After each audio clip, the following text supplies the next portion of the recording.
Hi guys, it's Slippery Mongoose here. Today we're just going to do a quick video on changing out our pickup rotor seal in here inside the right cover. Just give you a bit of background. About a month and a half ago I changed out my clutch plates, and I thought it would be an excellent idea to also change out the seal. And I did that. It was fairly straightforward, but as you can see here, it all isn't well. So what we're going to do is change it out today. To bring you up to speed, I've taken off my front rotor cover here. I've taken out my two Phillips head screws here. I've used a 19mm spanner and a 12mm socket to remove my rotor, and I've just took it all out in one piece and left it dangling on there on my swing arm over there. So the next step obviously is to drain all your oil, which is happening right here. So and then once I'm done that, we're going to start loosening our side cover bolts here with an 8mm socket. Okay, now I've removed all my side cover bolts. I didn't think you guys really need to see that. If you see the clutch change video, you can see that sequence if you wish. To give you an update, all I've done is just taken out the bolts and taken my trusty flat bladed screwdriver on the pry bits over here and just gently levered the cover off here. I've moved my oil drain pan to just under the frame here, as you can see, and it's nicely dripping down because this oil is only a couple of thousand kilometers old, and as you can see it's still very red, so it's still very new, so I'm going to reuse it. And yeah, and basically just got to work on taking the side cover off, and then we'll get to removing the seal here. Okay, side cover is off, and here's my side cover here, and there's our culprit, our leaking seal.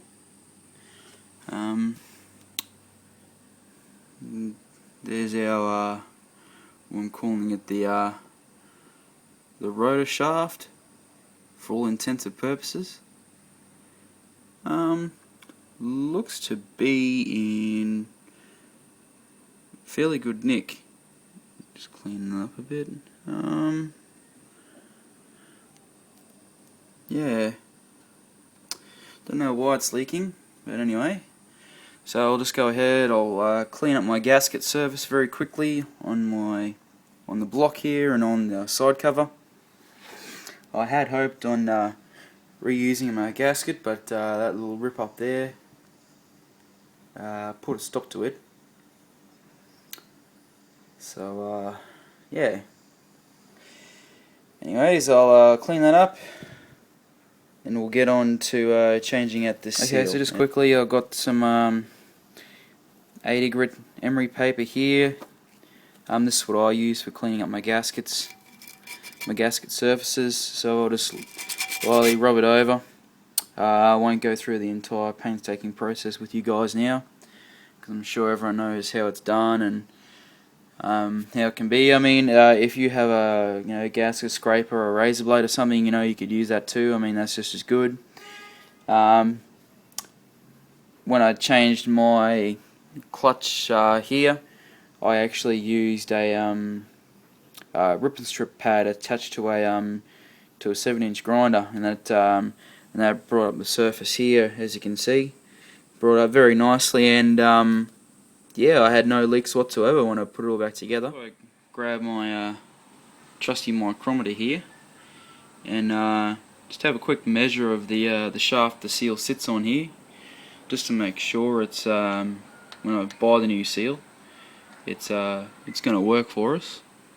So I'll just try and I'm doing this one-handed here, and it's definitely not as easy as I first thought, but anyway.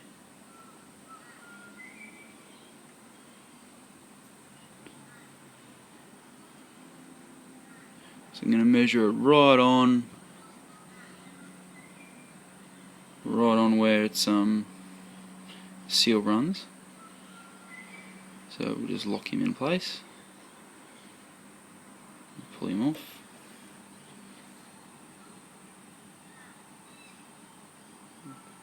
Clean it up a little bit. Yeah, and you can see here we have a measurement of 21.96 millimeters. So being that it's a 22 millimeter seal, I mean that's only a difference of 0.04 of a millimeter. Okay, time to show this seal who's boss. Just got a 24mm socket here. From the underside here, just got a bit of rag underneath my side cover here, and you know, there's nothing dignified about this. You just got to bash the seal out without hitting anything else here. So, trusty hammer.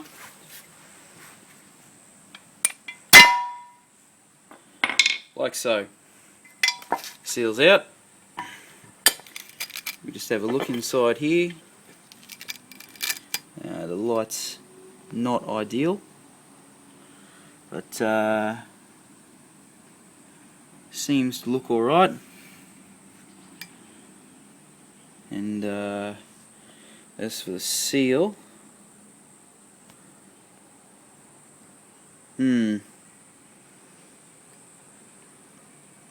looking a bit ordinary here. Hopefully a new one will fix that. Okay, here's our new seal we have here. This is a genuine seal I got from Suzuki. Just on the inside here I've put a touch of grease, so a bit of lubrication when it first starts turning on the shaft. And that's always a good idea for seals. Just put a smear of grease on the inside here. It stops any premature wear. Okay, so we've given our side cover a quick clean up, and now we're ready to install our seal here. So what we're going to need for this is obviously our seal, which will just sits inside there like so. And it just so happens that a 30mm socket like I have here just fits perfectly around the outside rim of the seal. It's important when you are pushing things like seals or bearings, etc., in that you push on the outside rim of whatever you're doing, or if you can push the whole thing evenly. I'm going to start off by pushing using this face of it, so we get more surface contact on the seal. But it's important to push it down on the outside. You never push it down like on this edge, on the very inner edge here. Could be a bit it'll damage the seal, and we'll end up with the same problem that we had when we started with. Also, when we push in the seal, we're going to use a dead blow hammer or a soft hammer. This is just one I got here. It's come in very handy. So we'll just make a start here. So we'll just put our socket just there and slightly start to tap it in.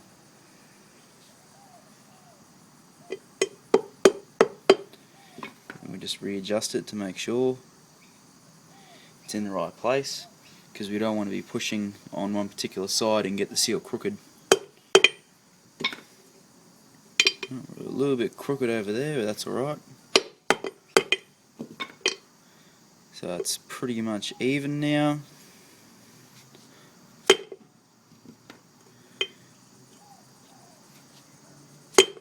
Important thing is, just take your time with this sort of thing.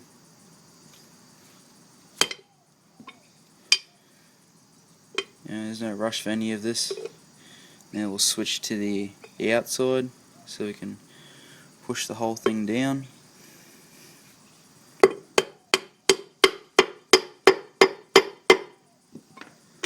like that, just check it.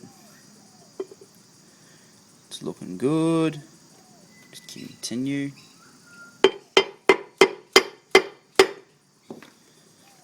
Sounds pretty home to me. So just flip him over, and we'll have a good look here on the inside. Yep, seal looks to be fully home, which is good. And now we can get on with reinstalling everything and putting it all back together. Okay, ready to start reassembling this puppy. To help me today, I got a brand new genuine gasket here, and my good friend Loctite here. I always use Loctite wherever I can when I work on things, whether it be thread locking, anti-seize, or in this case gaskets.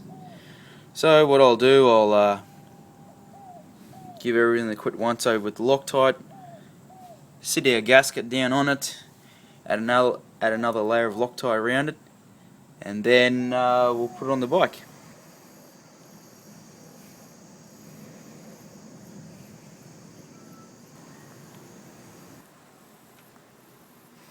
It's our gasket on, and here we have our block covered in our plum jam or Loctite 515. Now time to fit up. It's going to be a little bit difficult, guys, with one hand, so just forgive me if the camera doesn't work out here.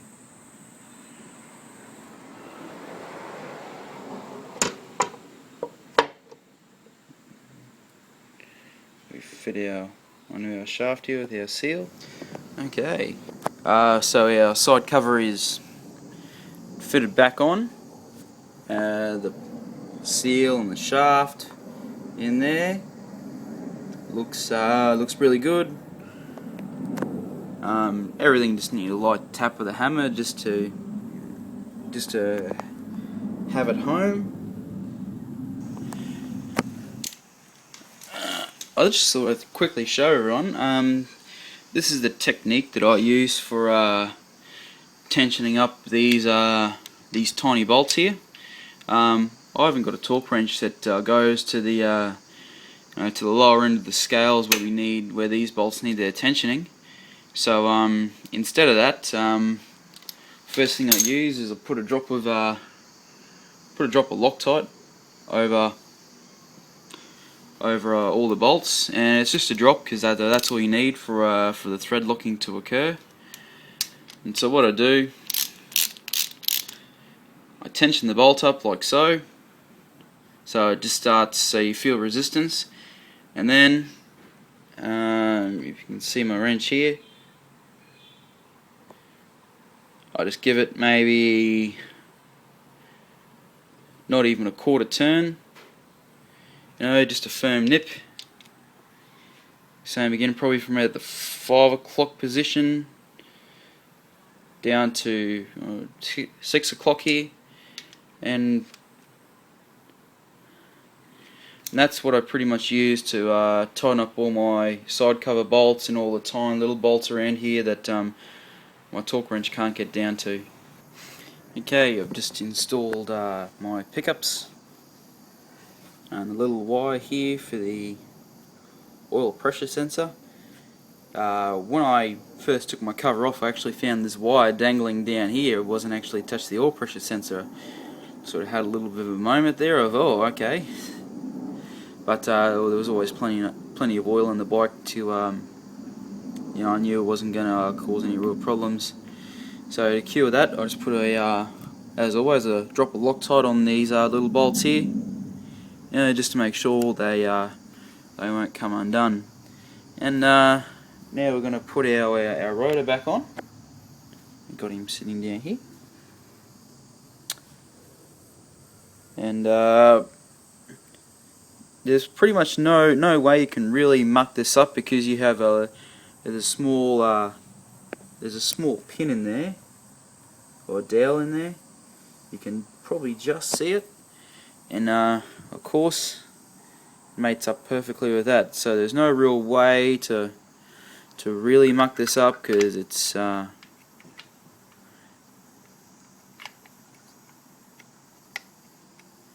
because it'll just click into place, and that's where it is, just like that. And so we're now ready to put our bolt back in, again with just a drop of Loctite to make sure that things stay where they're supposed to be. And we'll just do a quick change off camera here to the socket that we'll need.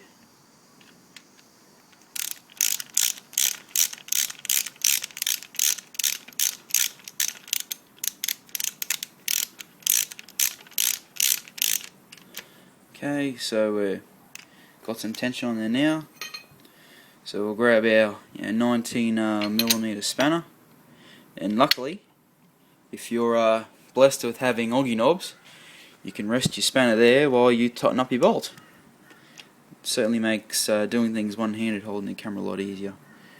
So again, we just tension him up. Again, I don't have a torque wrench on me here, but a firm nip is usually that's all required to do this. And there we go.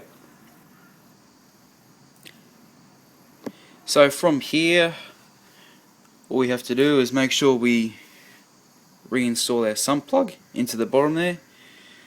Make sure you don't do it up too tight. For this one, I won't be using Loctite.